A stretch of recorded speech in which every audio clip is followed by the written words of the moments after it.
You are now listening to the War Report Podcast Network.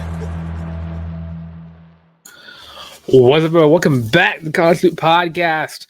I'm Dylan Larck on Twitter, and it is Super Bowl Sunday, so not a normal schedule. I refuse to try to battle out with views at 6 o'clock while the Super Bowl is going on at 5:30 CS2 today. So I wanted to go ahead and have a show come up at around, I think it's coming out on 3:30 is what I'm currently scheduled towards. But yeah, I'm Dylan Larck on Twitter, and of course Instagram as well at Dylan Larck. And I'm here to talk to you about the latest Auburn athletics news. As just to get right into it, everyone and their mother knows what happened yesterday as the Auburn Tigers took a loss 90-81 to the Florida Gators. And I mean, it's not something I can say I saw coming. I predict Auburn to win this game despite whether or not Walter Clayton was playing. But Auburn did not show up until later on in the game. I mean, and of course they were in it for most of the game. They went in at halftime down by 10, 48-38. And they had a better second half than Florida had and able to take only a 9-point loss. It could have been way worse from what we saw. Just kind of going through, Auburn did not have any kind of strategy whatsoever to deal with Alex Condon, who had a 17.10 rebound game and just a double-double. Alex Condon, of course, I believe is a 6'11" sophomore for the Gators. But Auburn didn't have any answers for him. Walter Clayton, again, back for his first game since his injury. 19 points, 9 assists, and 6 rebounds. Just 4 rebounds and 1 assist away from a triple-double against the Tigers. And all but one player in Florida's starting lineup got double digits, and then someone off the bench came in and got double digits. But for the Tigers, I mean, you had a great game from some of your players. I mean, Tahad Pettiford 14 points. Chaney Johnson had 13 points and 2 steals. Janai Broome, again, double-double for Janai, 18 points and 11 rebounds. So a double-double for him, 4 assists away from having his triple-double. And then Miles Kelly having himself a day. Shot 3 for 9 from the three-point line, but scored 22 points nonetheless. It was just one of those days for Auburn. I mean, you went to the free throw line more. There were sometimes I could say the calls were a little iffy, but it goes both sides. I don't think when you look at this game, and I saw a lot of people were talking about this, I don't think this loss you can put solely on officials. I don't think you could even remotely consider this game being an official's fault. This game was fully on Auburn and their preparation for this game. They came out sloppy, and you know, whenever you're struggling to make shots, Auburn shot the ball 70 times in this game, and you know they only made one less shot field goal wise than Florida did. But 3-point wise, Auburn shot 7 of 22 from the 3-point line. Florida 13 of 33. It's just one of those days. You're not having the best day shooting, but the other team is. Auburn could not do anything. They'd go on these runs and get the game within single digits, and then out of nowhere, Florida would drain a deep 3 from the Auburn logo, and you know it was just nothing Auburn could really do. I mean, you look at the team stats here. Auburn had a lead in this game early on, 10 points. I say they started sloppy. I mean, they didn't finish the first half like they should have. Got off to a 10-point lead, and then out of nowhere, Florida just took off. And then the largest lead for Florida was 21 points. So Auburn losing by 9 is kind of a miracle for them. Points in the paint, Auburn outscored 14-30, but points off turnovers, 12 turnovers for Florida. Auburn only got 13 points. 8 turnovers for Auburn, and Florida scored 17. Fast break points, Florida had 14 to Auburn's 3. Blocks, Florida outblocked Auburn. Auburn only had 1 more steal than Florida had. Assists, Florida was passing the rock around 22-16 in their favor. Rebounds, perfectly even. Talk about the front court battle in this game. It was key here, and I would say it's a pretty even matchup, but Auburn just could not get back into the game once they got a deficit. So, I mean, here's the thing. Here's where I'm looking at this game, and I'm sitting there thinking that, you know, you always want to have one of these wake-up call games. And that's what I see this as. Do I think Auburn is a better team than Florida? Yes, I do. Regardless of the score that we saw.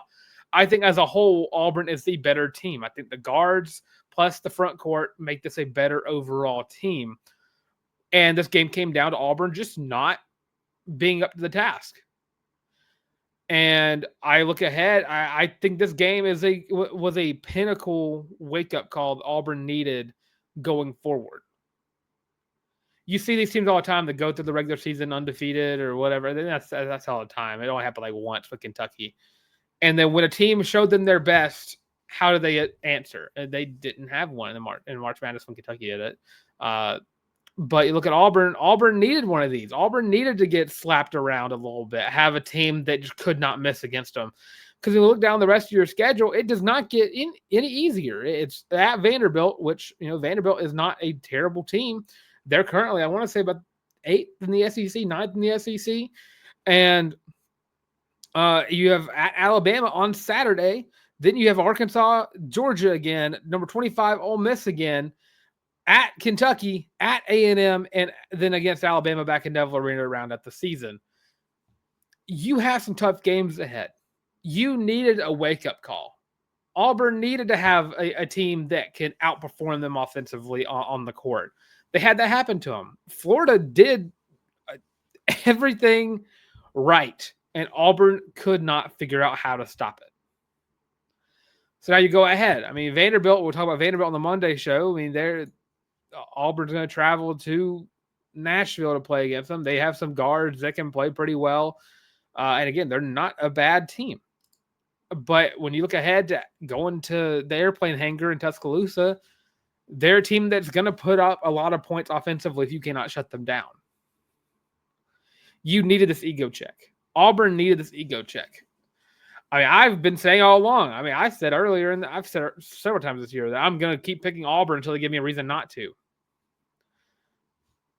There's a good reason right there. You saw holes in Auburn's defense. You saw blemishes on the roster. You saw blemishes on the box score.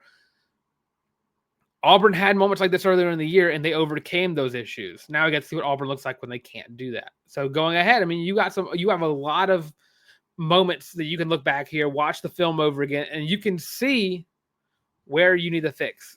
What needs to be fixed? What do you need to change before you go to Tuscaloosa? What do you need to change before you have to host Ole Miss again and have to play against Georgia again, who gave you a run for your money just a month ago? And then, after that, you have at Kentucky, which is going to be a difficult game. Playing in Lexington is not easy for anybody to do, and Kentucky has played pretty well all year. And then at Texas A&M, A&M has given you every issue in the world. Buzz is Bruce Pearl's weakness over the past few years. And then you round out the year with the Iron Bowl basketball in Neville Arena. I mean, part of me, I almost joked and said this, that the part of me wanted to blame the Pearlville. It was too civilized. Bring the chaos back to Pearlville. That's what happened here. But this was bound to happen eventually. It was bound to happen. When you're the number one team in the country, everyone's going to give you their best shot. And Auburn still very well might be the number one team in the country come Monday with the AP poll. They very well could be by the time that comes out. I'm pretty sure Duke lost, if I'm not mistaken. Duke lost to Clemson. Cooper Flagg slipped on the court and was not able to get a win against Clemson. So Duke's not going to take it from you unless they're just that biased towards wanting Duke to be good at being back at the top of the poll. But I mean, you're looking ahead. I'm expecting number 1 versus number 2 at Auburn versus Alabama. That is a SEC championship, national championship caliber game, and you're going to get that twice. What you need to do going forward, you need to find out what you did solely wrong, and that you can't just chuck up shots. That's the biggest issue with Auburn that I've seen this year is they get into these low moods where, they know they're really good and they just start throwing up threes. And at some point you're doing that just to get back into the game, but it took a lot of bad shots. Janai Broome took three shots from beyond the arc. Janai is not the best three-point shooter. Shockingly enough, Denver Jones only took 1. Todd Pettiford shot 5, 2 of 5 from the 3. But as a whole, you just have some holes in this roster that you got to work on moving forward. I mean, Auburn is that close. Denver Jones only had 2 points, 0-4 from the field. Chebek and Mazzara had 6 points, and Dylan Caldwell had 5 points. When you play against a team that matches your abilities on the front court, you got to start relying on your guards to score. And Denver Jones didn't score only but 6 points, 2 points. Auburn needed some key points when it mattered most, and they're able to get it. A lot of drives ended with missed layups. There were a lot of missed layups in this game. Again, I think Auburn is I still believe Auburn is the best team in college basketball. But another issue here, free throws. Dylan Caldwell 1 of 5 from the free throw line.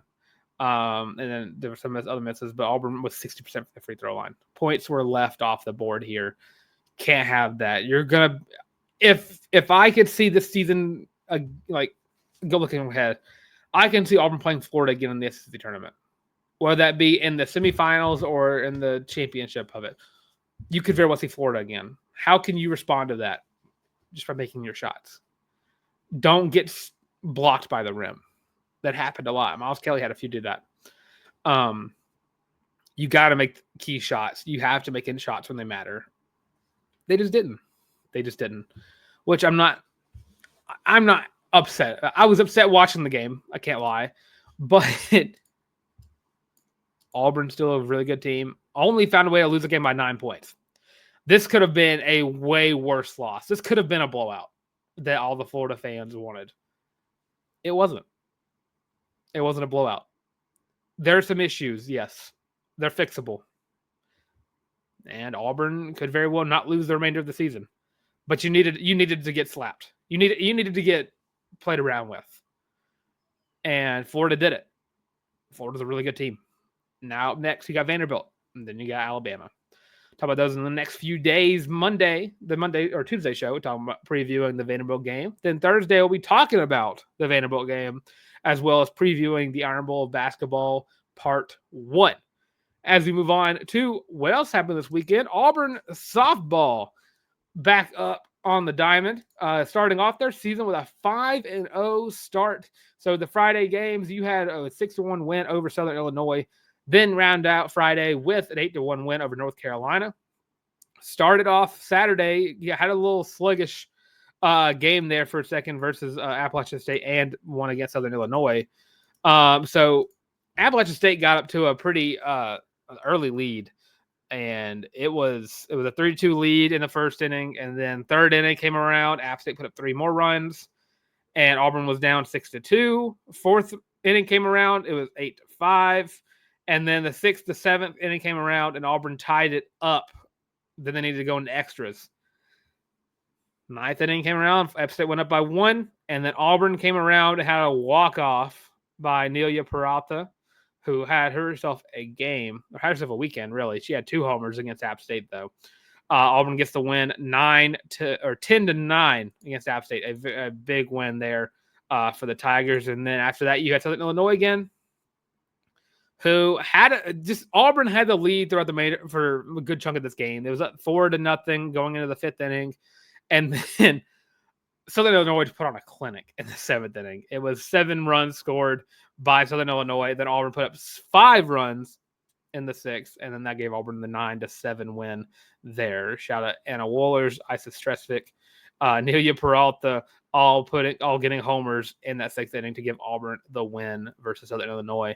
And then lastly today, Auburn put on a clinic again versus North Carolina, 11-1 win in a game that ended in 5 innings. So huge shout out. You can't think of a better start for Auburn softball. First year, new coaches with the Malvos. You had to revamp your roster a lot, and you still got some key players from last year that are still showing out.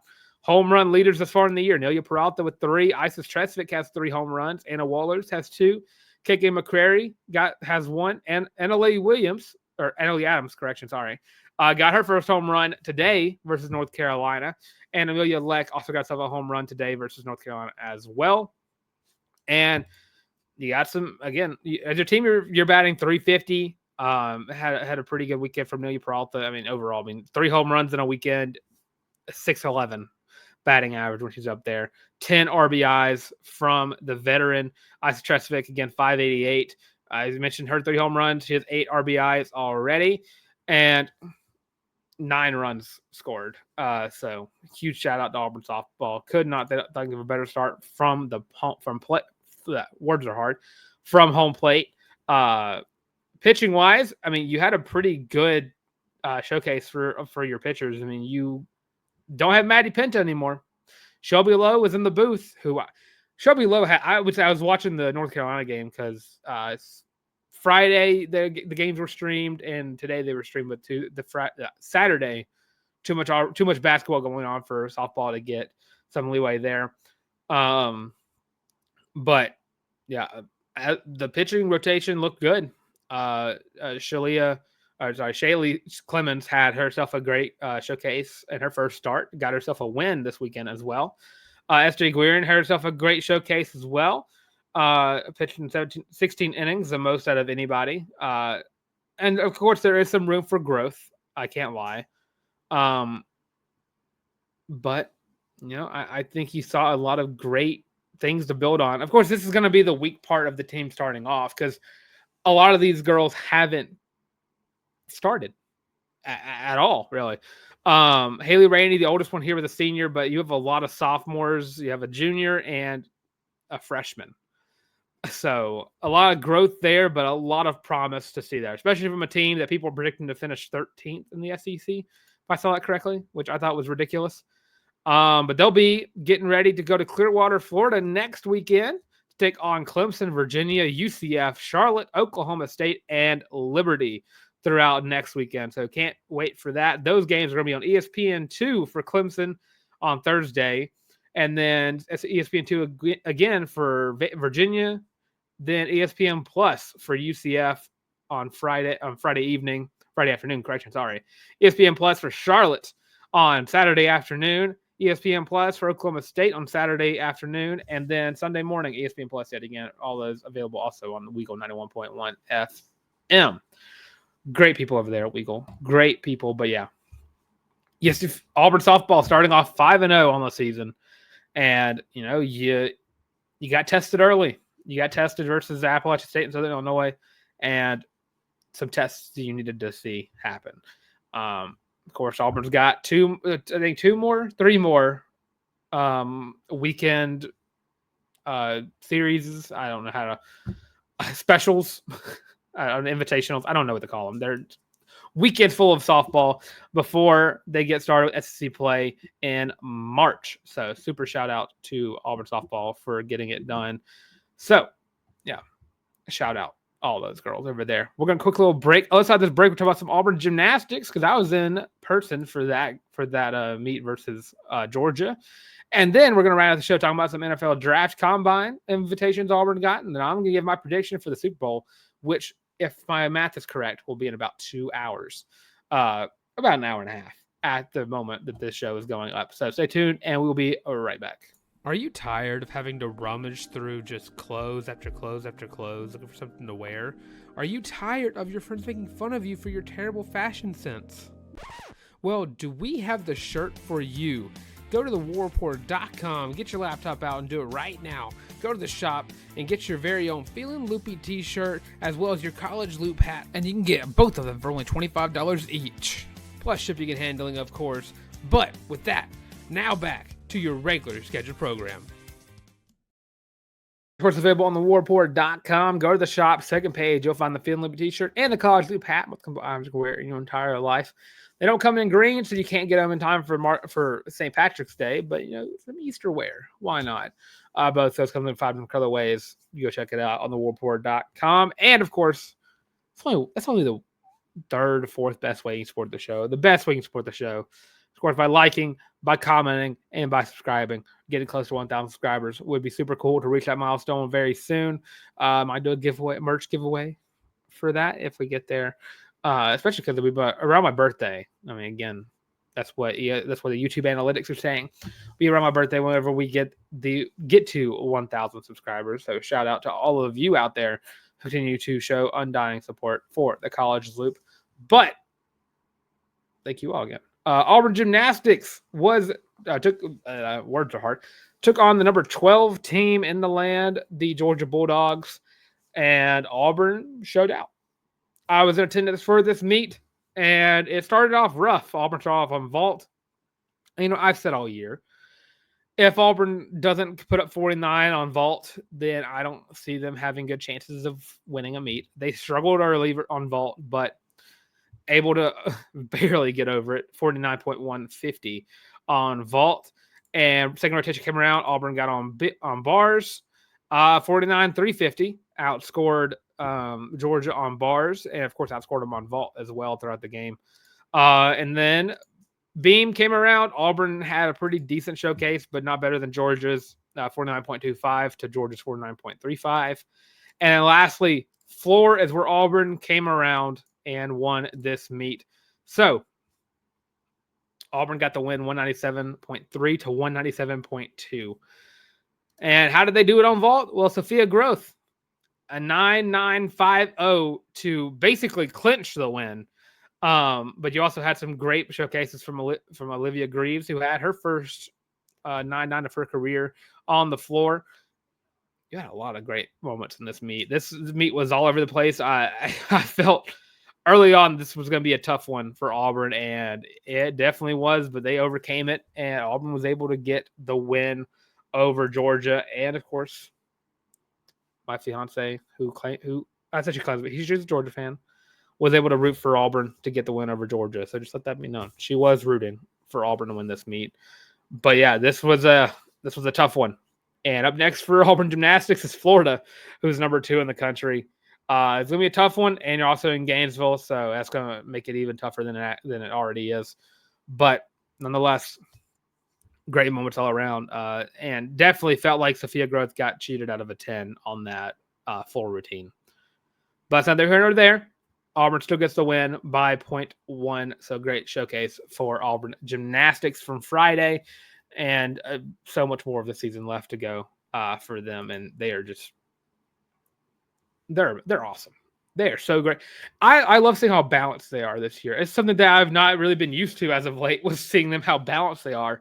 Because last year the vault was a big issue. They could not get over 49 on vault, and now they're doing it.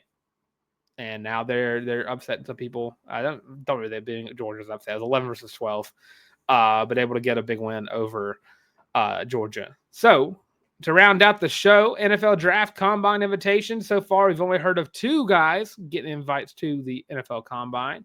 So far, Jarquez Hunter got his invite earlier this week on the 6th. And last I've heard, Jalen McLeod got himself his invite on February 8th. I see some other guys getting an invite soon. I believe Eugene Asante is definitely going to get an invite if he hasn't already. I don't really know how the invitation system works, but words are hard. Eugene Asante definitely going to get one. Keandre Lambert-Smith, I feel definitely should be getting one. And I'm trying to think of who else. Who else went to the? I don't think Peyton Thorne's going to get one unless they're just throwing taller quarterbacks to get one. I'm blanking. Valdo, there we go. Valdo Fairweather should get one as well. Is at least my brain is thinking. But regardless, I'm excited for the draft this year. I expect a lot of Tigers get drafted that are not getting enough love as it is. I'd be shocked if Jarquez Hunter does not get himself drafted earlier than he's expected to. People are all over the place about where he's going to get picked up at. But I definitely think Jarquez Hunter is. Let me see. I want to pull something up just to, because I think people have been putting him as like a running back 20, and I find that ridiculous. So I've got a PFF. I'm not even seeing him. This is the top 4. He's not even on the top 4, which is crazy to me. Where in the world? Okay, here we go. The NFL mock draft database has Jarquez Hunter as the. Let's see. Oh my! I don't even want to count all this. 1, 2, 3, 4, 5, 6, 7, 8, 9, 10, 11, 12, 13, 14, 15, 16, 17, 18, 19, 20, 21, 22, 23, 24. RB25. I find that ridiculous because I put Jarquez Hunter over Jaquavius Marks. I put him over Jordan James, Taj Brooks, Rocket Sanders, put him over that. Trevor Etienne, definitely. Phil Maffa, yeah. Damian Martinez had himself a terrible year. I'd put him over that. Here's my thing. I'm looking at the top 5 running backs. I'm looking at Ashton Jeanty and Marion Hampton. I'm not gonna Caleb Johnson, Trayvon Henderson, and Quentin Judkins, and Cameron Scatterbo. Jarquez Hunter is going to be one of, if not the best, running backs come out of this draft class, and people are going to know his name early on. Jarquez Hunter should be seen as a better running back prospect than Dylan Sampson.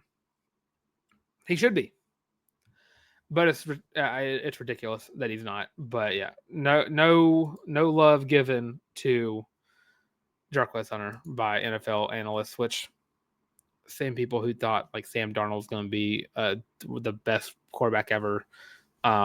Same dudes who Mel Kiper. I'm a Panthers fan, currently repping Luke Kuechly. Mel Kiper thought that Jimmy Clausen was going to be a Hall of Famer, which I find absolutely crazy with how his career ended up going for the Panthers. But regardless, yeah, super excited for all of the future NFL draftees from the Auburn Tigers. And now to round out the show, we're going to quickly get out of here in a second. The Super Bowl is again tonight. It's in a couple of hours, 5:30 p.m. CST. And I can't even say beautiful New Orleans. New Orleans is not a beautiful town. But regardless, the Philadelphia Eagles take on the Kansas City Chiefs in a game with that's going to be probably terrible to watch. I can't lie. Yeah, I'm not happy about this game. I don't think anyone is. My simple prediction. I don't want to talk about this game too much. I think the Chiefs are going to win this game, get the three-peat. Everything has been pointing towards them getting this. But yeah, I don't think the Eagles. I think it's going to be a great game on paper, but I think it's going to be an ugly game to watch. I don't see it being an enjoyable watch. But regardless, I have the Chiefs winning, and that's going to be about as much as I say about that. But yeah, I'm not happy with this game. This game sucks. I will use a moment to push my narrative that Luke Kuechly not getting in the Hall of Fame and the first ballot Hall of Famer is stupid. It's extremely stupid. Luke Kuechly is now the best player to not make the Hall of Fame in the first ballot. Luke Kuechly is widely regarded as one of the best middle linebackers in NFL history. And the fact that he did not get in first ballot just shows me that people don't like the Panthers. Steve Smith should have also got in first ballot. He's better than Sterling Shepard. Not Sterling Shepard. Sterling Sharp. There we go. Names are too similar. Sterling Sharp. He's better than Sterling Sharp. The stats prove it. Gameplay proves it. Just letting it out there. Luke Kuechly, Steve Smith got shafted out of the NFL Hall of Fame. But shout out Jared Allen, another Panther that ended up getting in. But that's going to do it for this time of the College Loop Podcast. Of course, I'll see y'all on Tuesday. Talk about the future of this week in Auburn athletics. So stay tuned for that. And of course, enjoy the Super Bowl. And as always, I'm Dylan Larck on Twitter, at Dylan Larck on Instagram. That's DYLLRCK. And of course, for the College Loop Podcast, again, like, comment, and subscribe. Leave your predictions for the Super Bowl if you got time to do that before the game happens. And let me know what your thoughts are. Was it a good thing Auburn lost to Florida in the long run? We'll see as the season goes along. But at the moment, I think it could be.